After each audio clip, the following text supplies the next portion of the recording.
Situ के प्रदेश अध्यक्ष विजेंद्र मेहरा ने कहा कि देश में 2014 में स्ट्रीट वेंडर कानून बनाया गया, जिसमें तह बाजारियों को बसाने की बात कही गई है।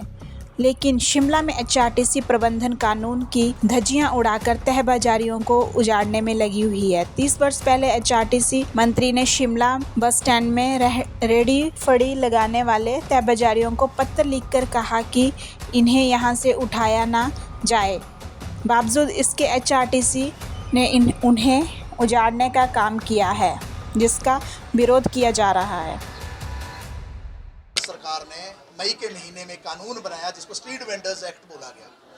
यह स्ट्रीट वेंडर्स एक्ट की जो धारा 1 से लेकर धारा 19 स्पष्ट रूप से इस बात का पूरा व्याख्यान करती है कि पूरे देश के अंदर जो रेडी फड़ी तहबाजारी का काम करने वाले लोग हैं, इनको बसाया जाना चाहिए, इनको उजाड़ा नहीं जाना चाहिए। इस कानून का जो सार है वो ये है कि तहबाजारी को उजाड़ा नहीं जा सकता है, बल्कि बसाया जाएगा।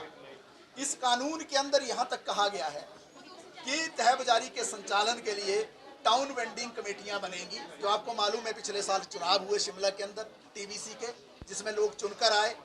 और ये भी कहा गया कानून के अंदर कि कोई भी कार्यवाही जो तहबाजारी के संदर्भ में होनी है वो टीवीसी ही कर सकती है, दूसरे को किसी को कोई अधिकार नहीं है। लेकिन हम क्या देखते हैं शिमला के अंदर कि जहां आज हम आए हैं MDHRTC के कार्यालय में, हम देखते हैं कि यहाँ पर लगातार जो है नियम की, कानून की धज्जियां उड़ रही हैं।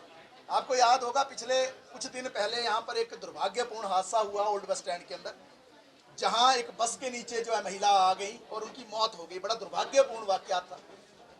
हम नहीं कहते कि जिस ड्राइवर से वो हादसा हुआ उन्होंने जानबूझ के किया, लेकिन एक हादसा हुआ जिसमें एक बस ड्राइवर की भूमिका रही और एक जिनकी जान गई, उनकी जो है वो वाकयात उनके बीच में था।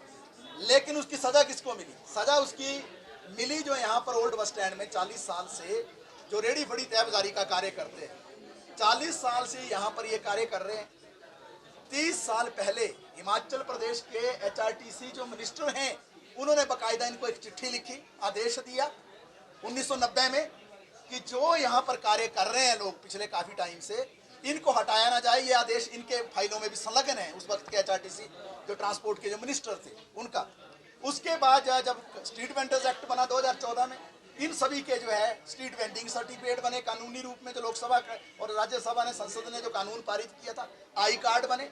इसी दौरान जो है कमिश्नर ने एक सर्टिफिकेट जारी किया इनको कि ये सारे जो हैं कानूनी रूप से काम करने वाले लोग हैं, इनको जो है यहाँ पर इनका सर्वे किया गया है। हम ये कहना चाहते हैं कि जो कानून है उसका गला घोटा जा रहा है। सुप्रीम कोर्ट के आदेश पर कानून बना, संसद ने कानून बनाया, कानून में साफ लिखा है कोई उजाड़ा नहीं जा सकता। धारा 2, 3, 4, 18, 19, 12, 8 ये धाराएं स्पष्ट रूप से कहती हैं किसी को उजाड़ा नहीं जाएगा।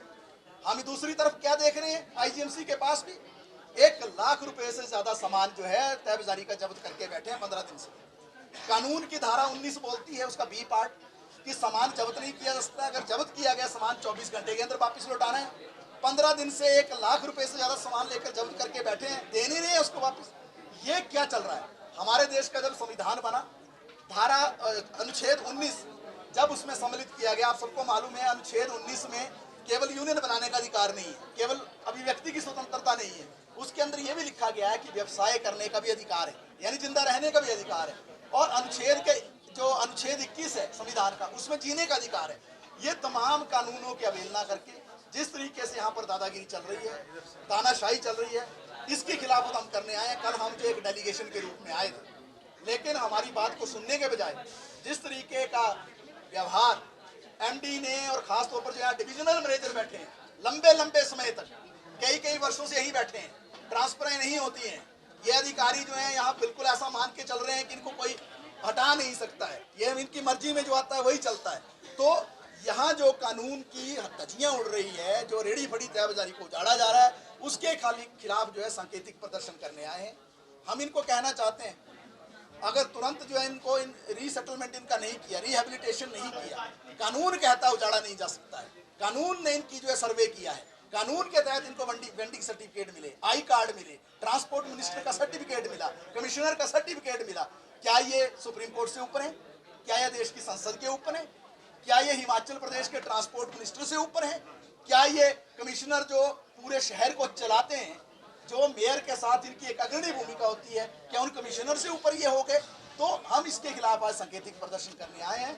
अगर जो है न्याय नहीं मिलता है, वो जो आईजीएमसी में सामान जब्त किया अगर एक दिन के अंदर जो वापस नहीं मिलता है, और यहाँ पर जो उजाड़े गए ओल्ड बस स्टैंड से छोटा छोटा कारोबार करते हैं, गरीब लोग हैं, 40 साल से उसी पेशे में रह रहे हैं, एक जो बुजुर्ग हैं उनकी बहुत बीमारी के दौर से वो गुजर रहे हैं, परिवार का पूरा जो गुजर बसर है इसी धंधे से होता है, 1 महीने से बैठने नहीं दिया जा रहा है।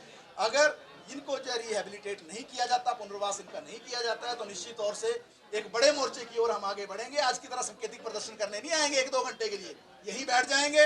रात को बैठना पड़ेगा रात को बैठेंगे, दिनों को बैठना पड़ेगा दिनों को बैठेंगे। अगर निरंतर जो है 48 घंटे का 72 घंटे का महागिराव भी करना पड़ेगा, उससे भी हम घबराएंगे नहीं।